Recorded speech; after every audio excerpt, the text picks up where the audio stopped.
The top stories: Ethiopian Council removed the 6 months of emergency before term ends.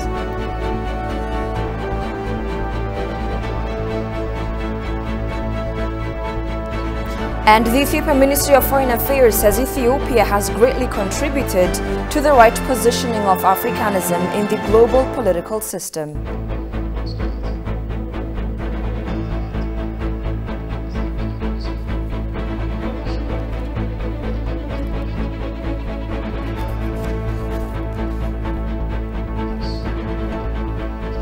Hello, many thanks for joining us. You're watching Addis News Hour with the news. I'm Tabitha John. Do stay with us.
The Ethiopian Ministry of Foreign Affairs says Ethiopia greatly contributed to the right positioning of Africanism in the global system. The ministry also said that various African nations understood Ethiopia's status quo and have been opposing the external pressures and lobbying against the country. Kasahun Chane has more on that. Ethiopia's foreign policy attached greater emphasis to building strong ties with the African countries. Ethiopia is a nation that has played a pioneering role for the liberation and unity of Africa.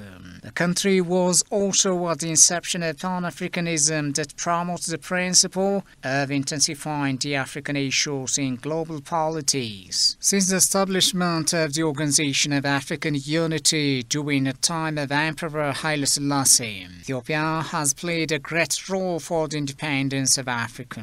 Ethiopia could easily anticipate the propaganda and pressure waged by some countries that aimed at tarnishing the image and reputation of the country as an uncolonized African nation, according to the Ethiopian Ministry of Foreign Affairs. Those critical times, particularly the conference that was held in Geneva, the pressures that was during the Italian aggression can be mentioned as the shade of evidence for that pressure. And standing alone might cost a price, and for that Ethiopia understood that fact on the ground. Thus, if those African nations that had been under the yoke of colonialism can fail to stand in unison alongside Ethiopia, and perhaps Ethiopia faced similar occasions, it ought not to stand alone again. And this is a fact on the ground that enables Ethiopia to stand firm since from the very beginning for the African pride and freedom. According to the African Affairs Director General Aklilu Kabada, since the middle of 1950, as various African nations got freedom, Ethiopia had played the lion's share to enable those nations to be members of the United Nations. As Ethiopia was the member-few listed nation of the UN, it has been striving other countries of Africa to be a member of the UN. In addition to its role for the freedom, moral and financial support, diplomatic support was actually up to the military support, which has been known and talked about widely. Following the outbreak of the COVID-19 pandemic, African Union leaders have never conducted the AU summit or many of continental agenda face-to-face. Though the Charter says the first summit of the Union ought to be started at the beginning of the new year, the 2022 summit was delayed. This is because following the law enforcement operation in the northern part of Ethiopia, there were different ill tapped by some countries, lobbying African Union member countries to shift the 35th session to other countries, mentioning Ethiopia is unsafe to host the 35th African Union Summit, Glilo underscored. In connection to the conflict in the northern part of Ethiopia, there was an attempt to pressure to show that Addis Ababa is not a safe place to host the 35th AU Head of State Summit and governments due to security issues. But almost all African countries are ready to undertake the summit, cognizant of the fact that Ethiopia is at peace. So, despite the propaganda ploy, Ethiopia has finalized to undertake the summit. Ethiopia has finalized to undertake the summit by the next week. It was noted that Prime Minister Abiy Ahmed called on Africans that Ethiopia, along with other African member countries, is calling for a permanent representation in the United Nations Security Council for a continent of 1.3 billion populations. Moreover, the nation is already working towards the implementation of Agenda 2063, African Continental Free Trade Area, COMESA, and other regional modalities of economic integration as part of the battle against economic neocolonialism and the vicious circle of aid. Against the backdrop of relentless efforts to prevent Ethiopia from hosting the 35th AU Summit, Addis Ababa has finalized preparations to host the summit with its usual cordial hospitality. The issues of Pan-Africanism, #NoMore movement, and other related issues are expected to be the heated issues of the summit Addis Ababa, which is the political capital of Africa, will host. Pan-Africanists say the continent of Africa needs to think about coming up with its own common currency and language in the future. Take a listen to this.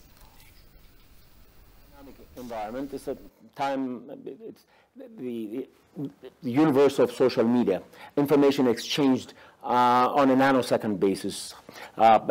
It's dynamic. Young people are communicating and energizing each other with hashtags and with words and things like that. So people like me say, well, you know, we need to institutionalize and so on. But maybe a completely different model. We don't need to institutionalize because that is what got us into the position that we are. New York Times is institutionalized. CNN is institutionalized. They control the way we think. What normal on these kinds of social media campaigns, what they're saying is that you can't control our minds because you can't catch us. We're here and we're there and we're everywhere. So when you talk about no more, there's no more is in Niger. Kick out the French. No more is in Mali. No more is in Latin America. No more is in Jamaica.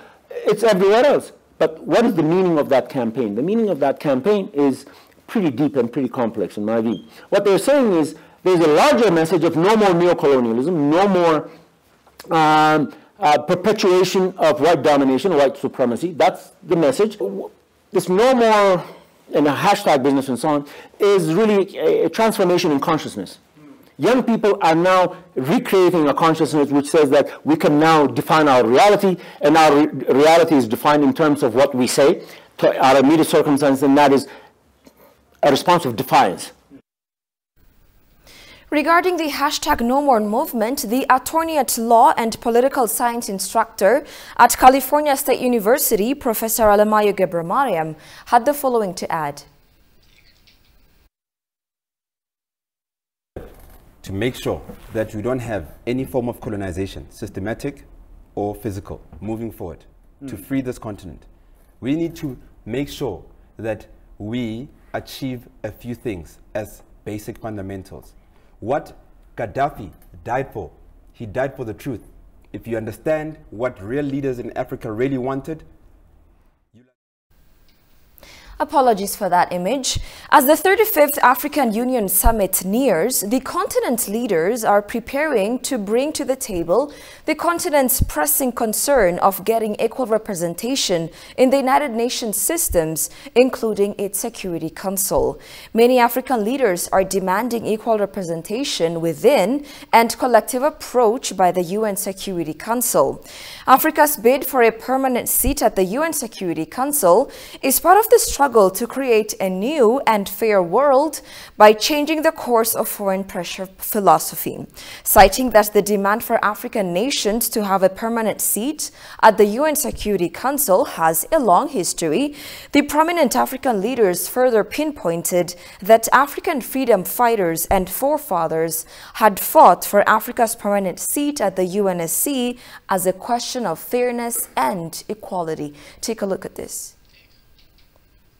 The bosses in the Security Council say you shall never have the powers that we have as permanent members.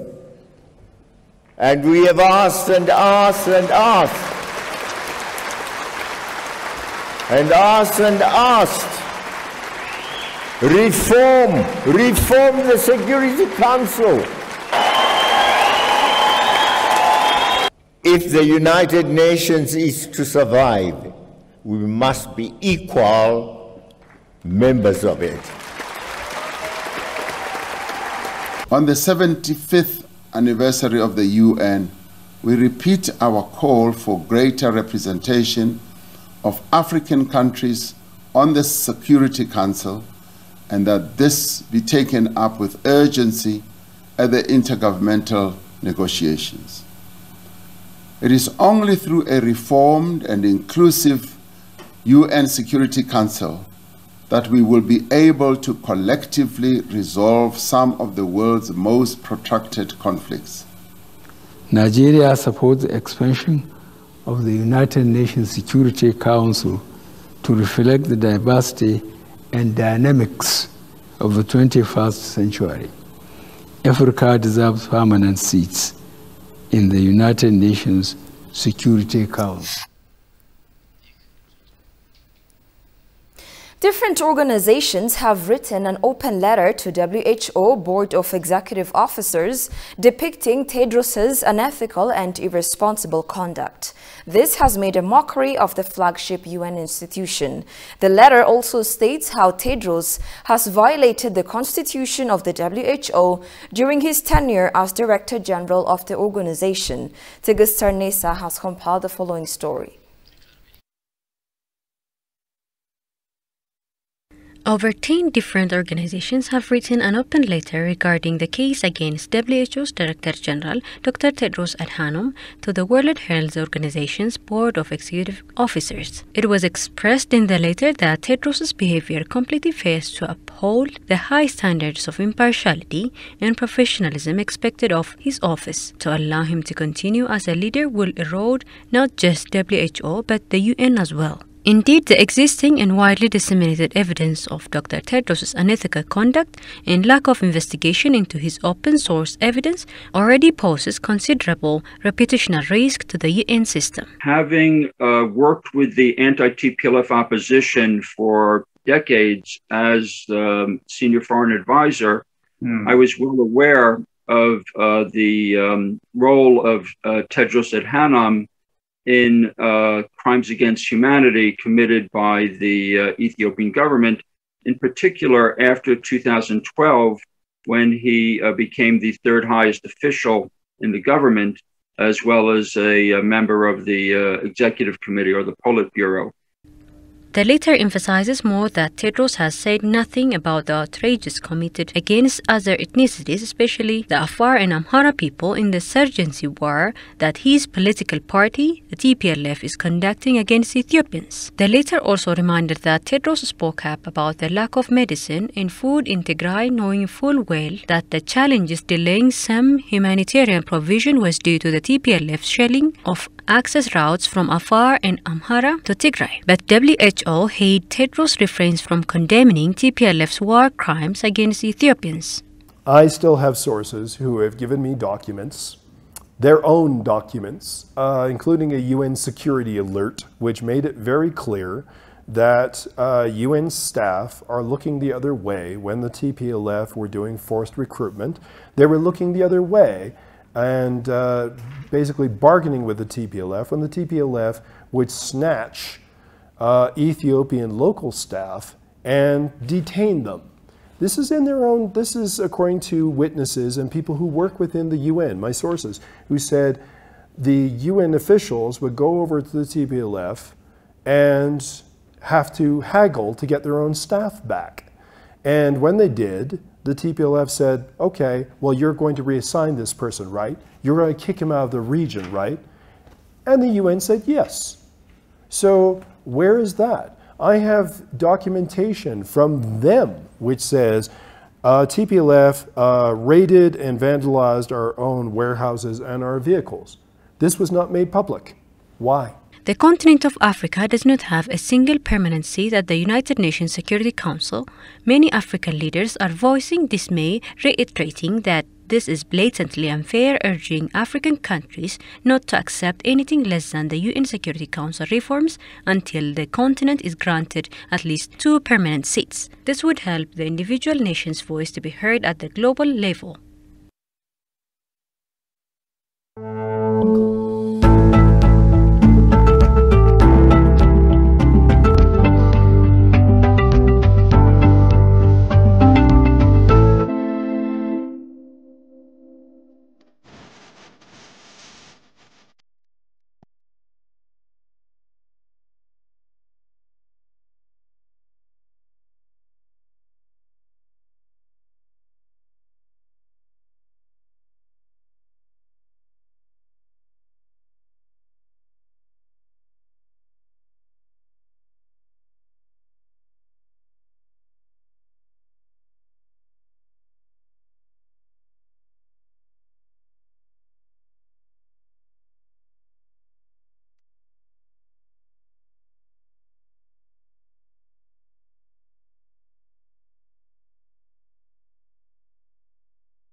Welcome back again. The Council of Ministers, in its second extraordinary session on Wednesday, has discussed the removal of the 6-month state of emergency ahead of its expiration, considering changes in the country's security situation. It is to be recalled that the nation declared the state of emergency on the 2nd of November 2021 to protect the sovereignty of the nation from the threat posed by TPLF and its allies. And on Wednesday, the Council of Ministers discussed and passed a decision to remove the state of emergency and submitted the resolution to the House of People's Representatives for approval.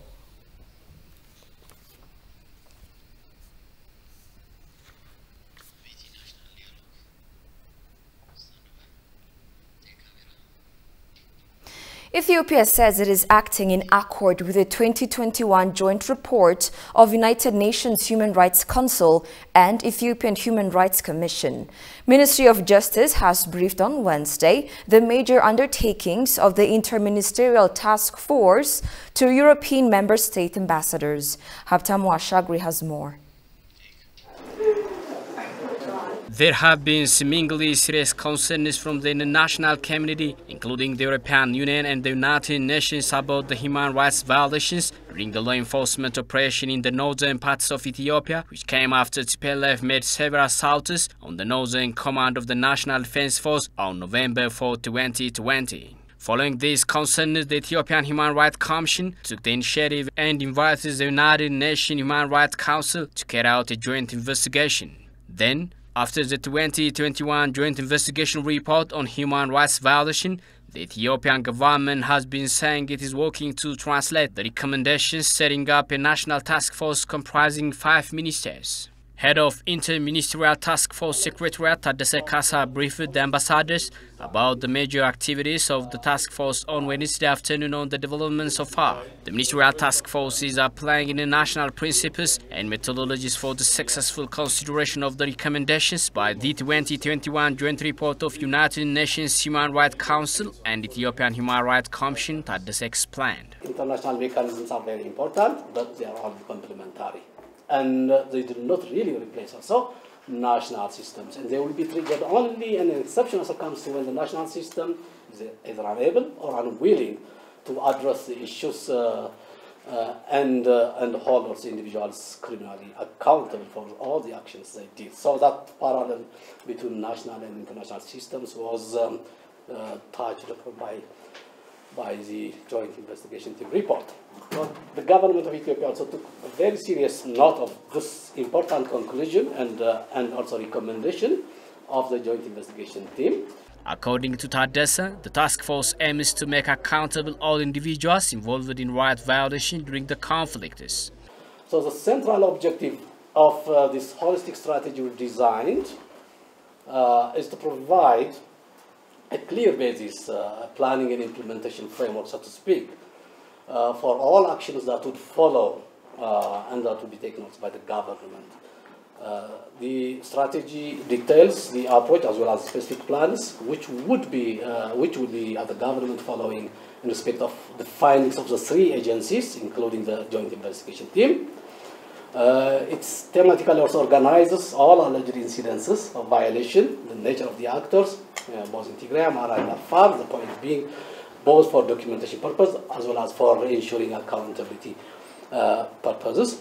Briefing journalists, delegation leader of EU member state ambassadors, Luca Zambetti, expresses the EU position. The European Union position has been always clear and coherent. We are supporting a peaceful resolution of the current situation, as I was mentioning, and we are open to dialogue with the government. Our position has been coherent since the beginning and very clear and transparent. And we are, as it was an example today, always open to discuss and dialogue and having a fair dialogue with the government as it happened today. According to delegation leader, the discussion is fruitful and gives clear message about the major activities made by the government of Ethiopia. We just had a very good exchange with the Ministry of Justice and the Secretariat for the Task Force, following up on the findings of the joint investigation on the events in Tigray. It was a very good exchange. The minister explained the structure of the task force, its mandate, and the progress of the work. It is to be recalled that Ethiopian Prime Minister Abiy Ahmed has expressed his reservation on parts of the joint report of United Nations Human Rights Council and Ethiopian Human Rights Commission released on the 4th of October 2021. President Sahle-Work Zewde issued credentials to 27 ambassadors, including Seleshi Bekkele, General Bacha Dabele, and Ambassador Jamal Bakr. The appointed ambassadors have been serving the country at senior government positions. Some of the new ambassadors are from the Ministry of Foreign Affairs.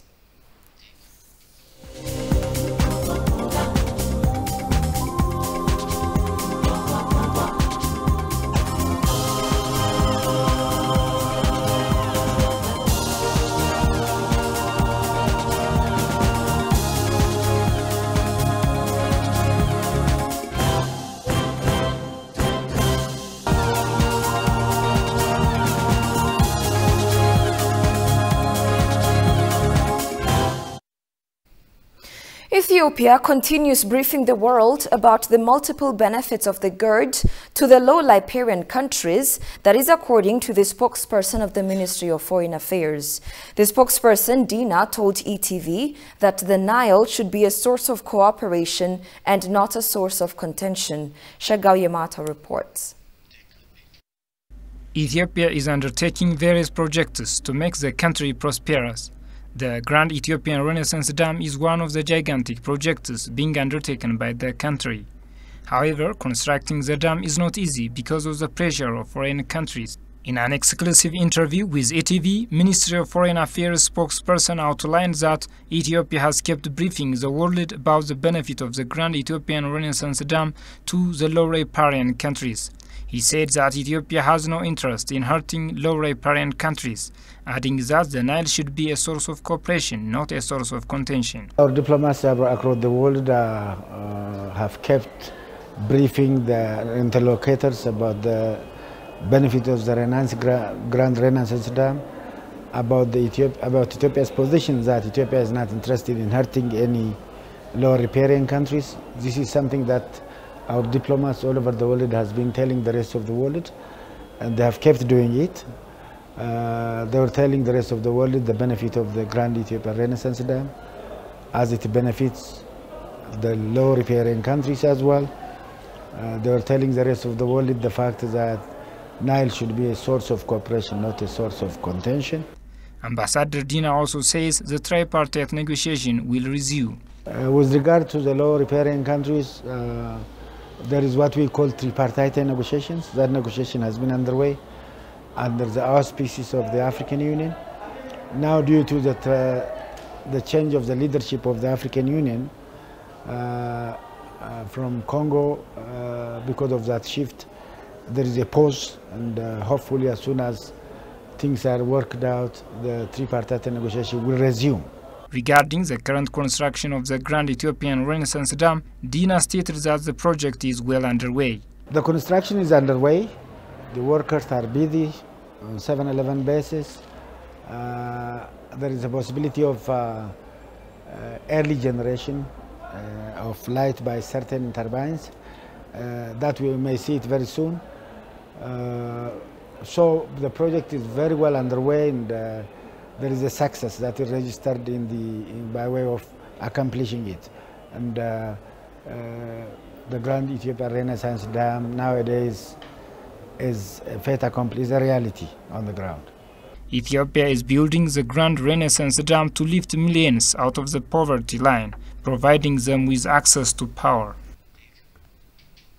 World Vision and USAID have unveiled a $309 million joint project to be implemented in Amhara and Oromia regions. The 5-year joint project is aimed at supporting efforts underway to ensure food security in the two regions. People vulnerable to social and economic problems are expected to benefit from the joint project.